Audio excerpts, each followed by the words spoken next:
Okay, so if you're still listening to this podcast at this stage, this is the boring stuff. This is the disclaimer. And I'm doing this because, yes, I do care about who you are and what you do with your money. And I'm going to be here to help give you some ideas. However, these are just ideas, they're theories. Sometimes these are ideas that are coming into my head based on what's going on in the world at this time, and they're not necessarily specific financial advice. I do encourage you, if you decide to do anything with your money, make any changes, seek the advice of a professional. You're welcome to follow up with me or with someone else, and make sure that what you're doing is something that fits with you, your lifestyle, your finances, and it's a strategy that's specific to you. Again, these are ideas and concepts. Do not necessarily take these as specific financial advice and follow it directly without having a full education. Hi, I'm Shaunelle, and this is the next episode of Crap. Now what? I am an untaxable wealth strategist. And one of the things you're going to learn about me, whether you're someone who is a longtime viewer or a longtime client, or if this is the first time that you've ever found an episode of this podcast, is that I look at things a little bit unusual. It's not just about finances, it's about how finances are dictated and are interacting with emotions, with our overall financial health, from how we feel about our plans. So essentially, I'm going to constantly be excuse me, weaving these concepts of sort of mindset and money. So I'm going to encourage you to please stick with me as I bring new wealth strategies or maybe familiar wealth strategies and break them down so that you feel as informed as possible rather than uninformed. Many people feel uninformed about some of these nuances, or something is maybe vaguely familiar, but might be a little bit unclear. So we're going to address those topics each week when we have a new episode. Now, this week I have a lot of notes, and we're going to talk about the 401k. In the next few weeks, there's going to be more and more discussions about 401ks, or what would be called a qualified plan. A qualified plan means that taxes haven't been paid yet. 401k, 403b, 457 or a TSP, and an IRA, unless it's a Roth IRA, a traditional IRA, are all qualified plans. So if I use the term 401k, it also applies to these different areas. So today, what we're going to talk about when it comes to being informed instead of uninformed is the fact that a 401k is an invisible contribution that you pay for. So what do I mean by that? If you already have a 401k, or if you are about to start a new career and suddenly you are in the HR department, what you probably don't fully know, maybe some of us more than others, but when a person enrolls for any of these programs, as I've mentioned, the long list of different versions, you're getting advice from a well-meaning HR person who's also handing you a large stack of papers to sign, including like your payroll deduction or payroll deposits, excuse me, and all the other things that you need to consider all at once. So sometimes the details of a 401k just sound like it's something I should do because it's been designed like that for decades. So what's not really, excuse me, so what's not readily evident is the fact that some of the things that we're told when we go to sign up are not actually the way it ends up. But again, it's hard to sort out. So no criticisms for following what has been tradition. One of the things about a tax deferred account is it does lower your taxes now. The other thing about it being rather invisible, so to speak, is that it comes right out of your paycheck. So it's a lot like a medical deduction or FICA, all the things that are listed on your pay stub, which anymore, because it's electronic and it's on our computers or laptops or on our dashboard, we don't always even look at all those lines. So that's part of the reason why I call it an invisible contribution that you ultimately are paying for. So you're already paying for it now, and it's a line item, but it seems invisible because it's just already taken out. And so we live off of the net proceeds of how much money we've earned. So I would challenge you sometime to grab your pay stub and see how much is really going out to these different areas, because there are some of them you can control, and that'll be a topic for another time as far as contributions going into a retirement plan. The other thing that's not readily evident and makes it invisible is the fact that the money is managed by someone else. You don't get to manage your money. You might get to every year pick from a preset program, but you don't get to make changes in between typically. Now, somebody might be able to argue and say, no, no, no, I have this opportunity, but that isn't typically the case. Typically, a person is told, okay, you're in your 20s, you're in your 30s, you've got a long, long, long runway. You can afford to be in something more aggressive. If you come into a career at age 40, maybe even up to your 50s, somewhere in that range, a little bit more mature, they're saying, okay, well, your runway's shorter. You need to be more conservative. Again, well-meaning, but if you really look at it, it's not just in this case, the HR person, it's the program that the company bought into and who they signed up with.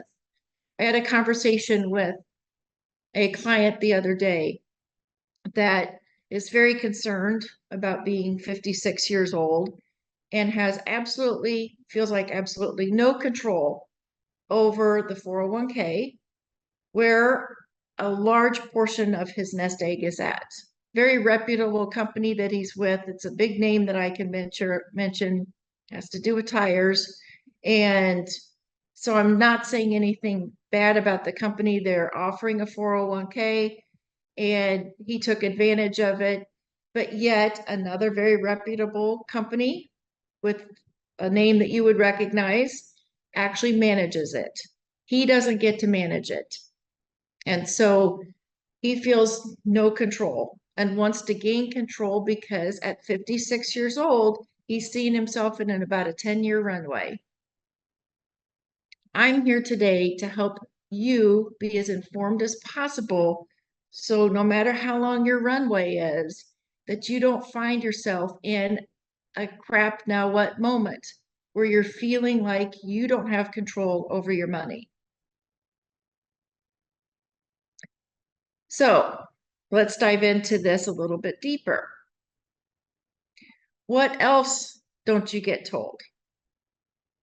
Very specifically, it might be in the paperwork. It should be. Full disclosure, anything in the financial services industry is highly regulated. So it's not something that is hidden from you, but it's not necessarily pointed out.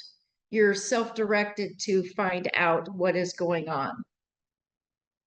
One of the things that you can't do typically with a qualified account is you can't access the money until you're 59 and a half without penalties. You really can't access the money hardly at all, but at 59 and a half is when you can start to direct the funds. If And I'll qualify this conversation a little bit. If a person leaves their job and has a 401k, they can cash it out if you're no longer working for that employer and it's now available money. One of the options is, of course, you could cash it out, excuse me.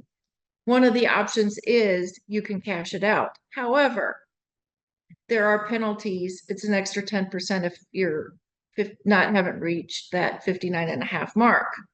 One of the other things that you can do, though, when I say access money, is that you can take a loan. Typically, you can take a loan. However, if you take a loan from these funds, several things happen. First of all, you're maybe able to direct how fast you want to pay it back.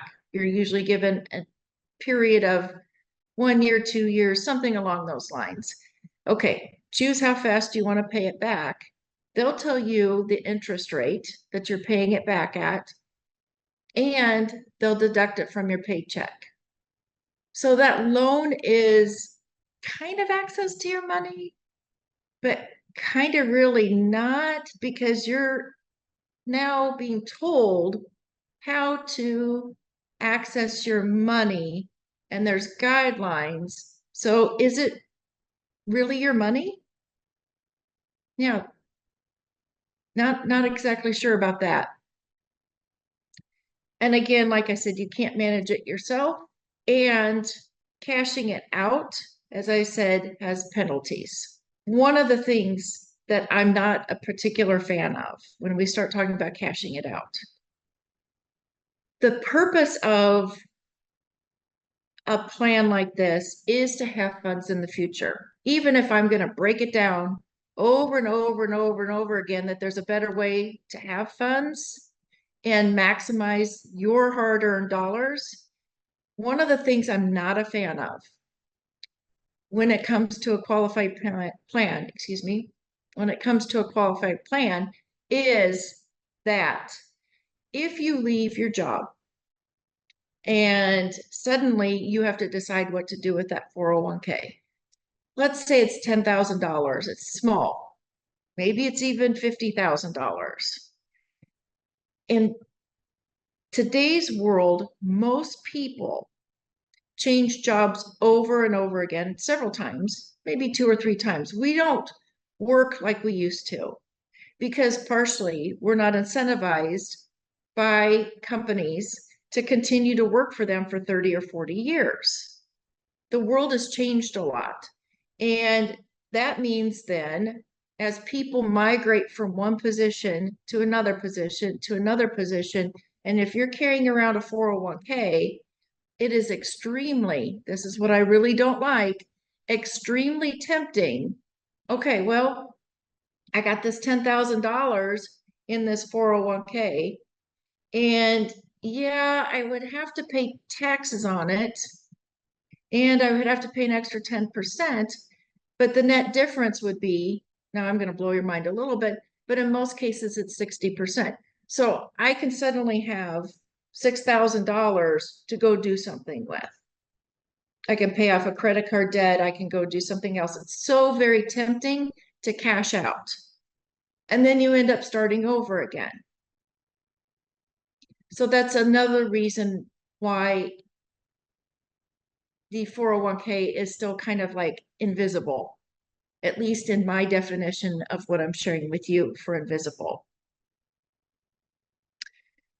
What I want to also share with you as we pivot from being employed and all the different areas that I wanted you to feel more informed about with having a qualified plan, with having a 401k, is the future. And I'm going to use a visual that might come out of nowhere here. The Undertaker finally knocks. Now, I'm not talking about the Undertaker as in the funeral kind of Undertaker, where they scoop you up and take you over. I'm talking about the Undertaker from wrestling. He used to be a knock on the door debt to debt collector. That's also part of the reason why he named himself that. Why I'm using this analogy is that yes, I'm starting to blow holes over into the idea of having a 401k or similar plan in the first place.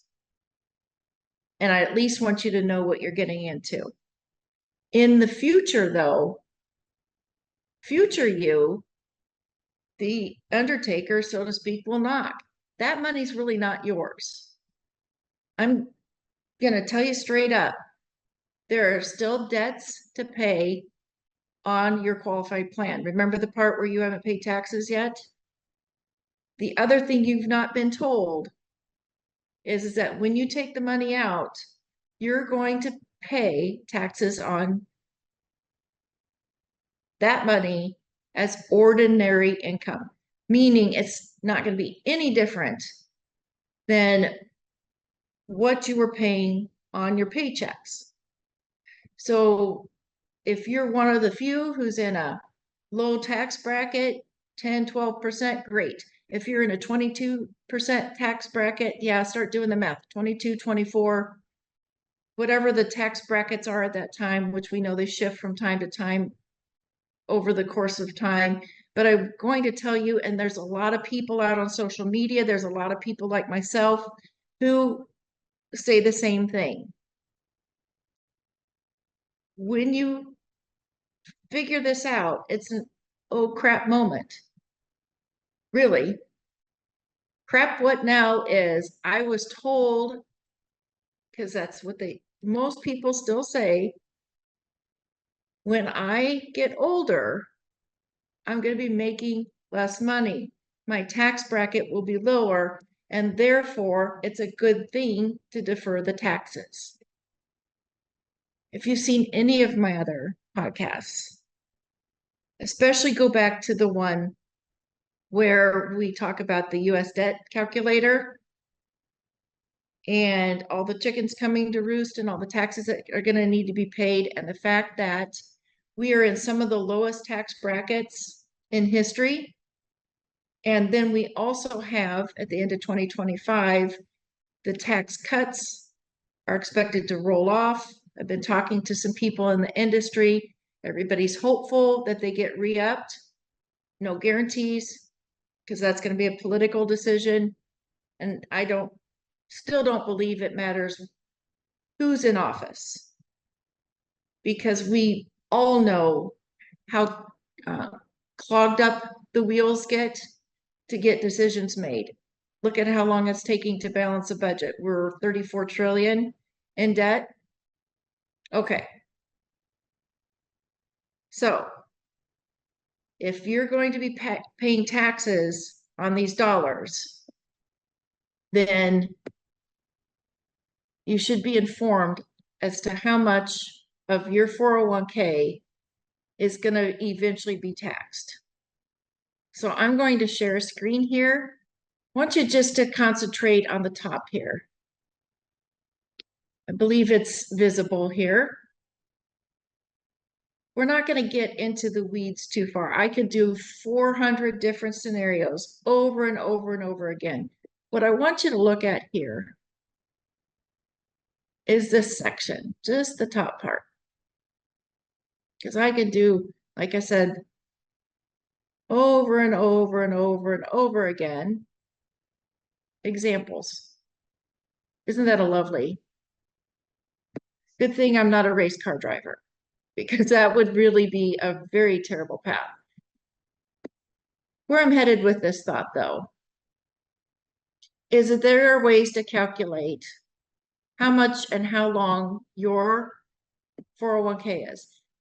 I have done other examples recently of people who've got $1 million set aside, and the fact that they could run out of money in 10 years. That's sad. In this particular example, this would be a 61-year-old. So right on the brink of deciding if they're going to retire at 62, 65, or later at 70, right on the brink of deciding if they're going to take Social Security at 62, 65, or 70. That's a topic for another day, but let's just look at this realistically. Life expectancy still is a little bit lower than 90, but in projections, most financial specialists are using, okay, let's play this out to age 90. That's over 30 years. Way back when retirement plans such as the 401k started, life expectancy was a lot shorter. So we've got two things that are happening as well as far as having our money last is the fact that life expectancy is longer and that we are puddle jumping to different jobs. We're not necessarily amassing the amount of retirement that maybe our grandparents did or maybe our parents did. It's just not the same animal anymore. So even though this person in this scenario has $560,000 and this calculator is showing a rather conservative rate of return on their dollars over this course of time of 5% at a 17.88% tax rate, this is what's the projections would show. So over the course of time, from age 61 to 90, those dollars grow from 560 to 973. We could take out the calculator and figure out how much that actually gives each year.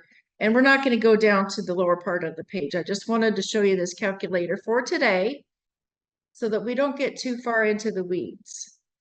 Total taxes paid would be $173,000 based on the 17%, 17.88%. And the other thing, estate taxes going to the beneficiaries, going to the heirs are even higher. And not necessarily in this number, but the percentage is even higher. So you work all your life and you've amassed $560,000, end up getting that to grow if you live to age 90 up to almost $1 million. Pay out another $173,000 in taxes. So that's less money in your pocket, less money to go travel with, less money to spend time with your family, be on a boat, get a cabin, whatever you want to do. Let's say there's some left over. It's taxed even more heavily to your heirs. And in this case, in this scenario, to the tune of $174,000. So you're not able to pass it on for free. I'm gonna grab an eraser and kind of clean this up a little bit because I can do scenarios like this all day long. Let's say you're a person that maybe didn't save as well in your 401k and you've got 250. If you're at the same rate of return and the same tax rate, you can see that it does. I mean, the calculator in this does double and the taxes do and everything kind of falls in line. What I want you to take away from this is, as I've shown in earlier episodes, even $1 million, unless the money is really protected, typically will last only about 10 years. Anything under that it's possibly going to be a struggle unless there's other buckets of retirement savings that a person has put away. What the point is today, though, when it comes down to the difference between being informed and uninformed, is that there are ways to mitigate yourself from all the steps that I mentioned, the liquidity, the ability to access your own funds, the ability to move your own funds around, to manage it, as well as to put yourself in a position where not such a large percentage or any of the dollars are going to taxes back to the government. That's the one thing that I hear over and over again. I'm in my 50s. That's no surprise to anyone. So I'm sitting in the middle of this area where I'm watching and seeing people in my age group start to feel this pain, start to have this crap now what moment. I thought I might be doing okay with my funds. I thought when I had this, but now that I start doing projections, A, I might not be able to retire as soon as I planned on. B, I had no idea I was going to be paying this much out in taxes. Shoot, I had this conversation with a man who served our country and 77 years old, had nearly $2 million saved up. And by the time we projected out how much he was going to be paying in taxes, it was over $400,000 still, because he had saved up his money and he didn't have to actually start drawing down from his retirement accounts. But the government eventually wants their money. Back to the undertaker. Sorry, government. I'll probably find out how much they've bugged my phone or anything else in my house. I might just bring, a drone over my house. Who knows? But eventually, the government takes the money. So even if you're an amazing saver, you don't take a penny out of your Social Security, or excuse me, out of your retirement accounts. The required minimum distributions come calling. Right now it's at age 73. And at least everyone it depends. It depends on years and everything else. But the government has lifted that and they keep moving that, partially because the world is aging a little bit, and partially it's because it's really to their benefit to change the required minimum distributions to an older age. We'll get into that topic another time. So even if this man had saved up $2 million, wasn't even using it to live off of, he had had other money that he was using to live off of, by the time he's required to take out, and he has been each year, and he reinvests those minimum distributions and then pays taxes on the earnings there. We haven't even talked about the taxes that his children are going to pay when he passes. That's a sad moment. It's a sad moment to be sitting across the table from a man who's worked really hard, served our country, and says, I just don't want the government to have any more of my money. I've paid them all these years. I don't want them to have any more of the money. So that's part of the spirit of this conversation today, is that I want you to be informed of what you're getting into if you go ahead and sign up for a qualified plan, or if you continue to contribute to a qualified plan. You know who's informed? The people who are informed are the people who are listening and doing their education and talking to people such as myself, an untaxable retirement specialist. But the real people who are informed and have been informed for years are the rich. And the rich get richer because they're informed. They didn't sign up for 401ks, or maybe they did, in the early days, but they're not using 401ks, IRAs anymore. That's not where their money's at. And do you know why? Because they want control of their money. They want control of their money. They have learned how to leverage, to use other people's money, which is a strategy for anyone. You don't have to be uber rich in order to do that. You can use other people's money. They want the flexibility. I want you to be informed that these are options for you, no matter what stage that you're in. And I want you to feel comfortable knowing that you can reach out to someone like myself who understands how to untax wealth, untax retirement, and how to plan to minimize it as much as possible. Your runway might be short, it might be long, but any steps that are taken at any point can help at least make it better. I'll bring some case studies with you with some numbers here very soon on this very platform so that we can help you to see from more numbers how to avoid that crap now what moment. Rather than just hearing me tell you, I'll bring you some case studies. In the meantime, here's what I want you to do. I want you to ask yourself these questions because your money is your money. So, do you want to have control over your money? Plain and simple. Do you want to hand it over to someone else? Do you want to have your money protected from market volatility?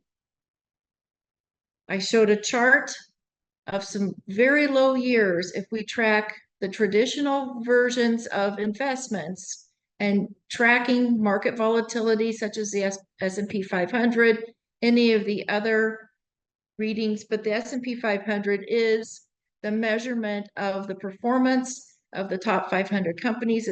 It's slanted one way or the other just a little bit, but when those companies don't perform well, you don't perform well if your money's tied to the market.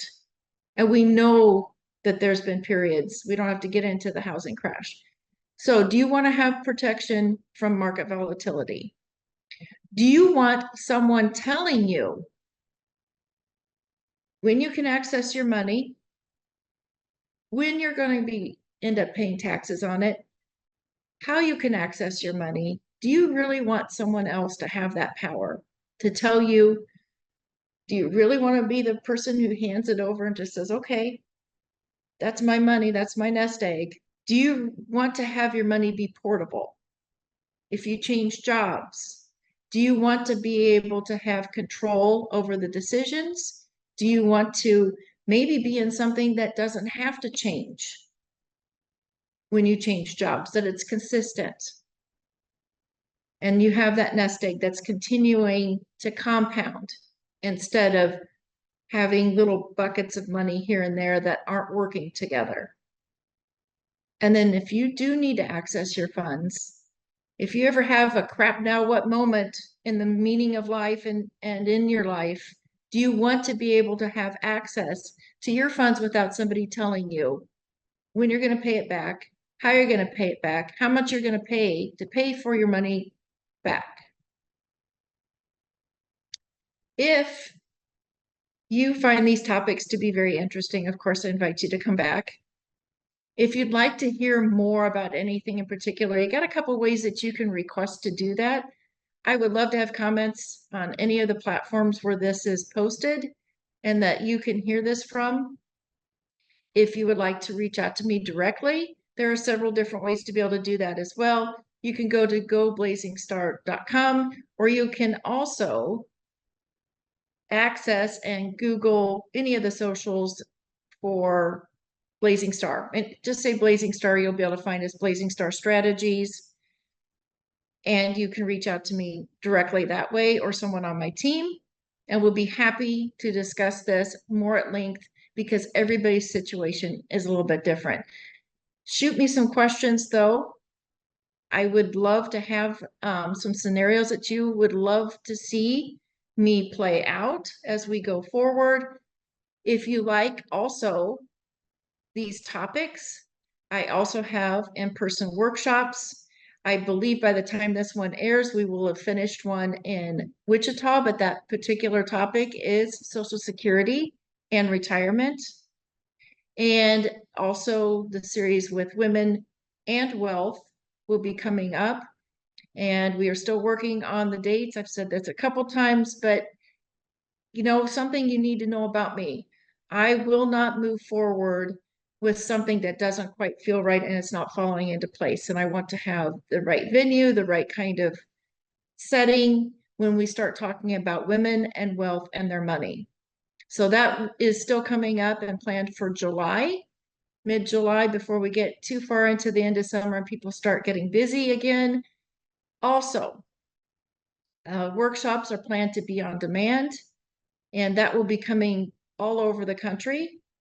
So if you don't happen to be in the Omaha, Wichita, or Bentonville area, that's okay. We'll be coming to you at some point. That is under development by my amazing team.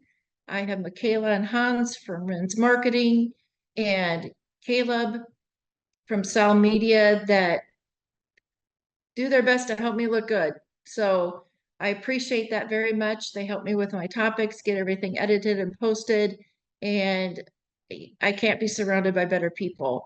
And I look forward to seeing you next week. And I'm going to continue with the series of different segments of the 401k, unless I get some immediate feedback that says, hey, let's do this now. So I appreciate it very much. Thank you.